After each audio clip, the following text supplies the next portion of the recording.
Okay, it started.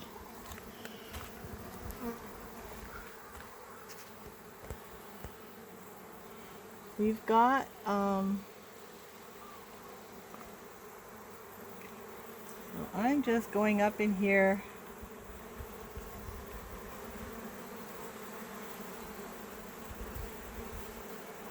and pulling out some of these combs that are, and there's, the bees are going in there, they're not going to get lost.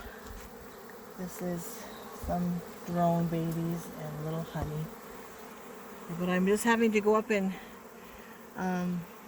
trim the combs so that I can pull this skep off without hurting the bees. So they're a little bit crowded.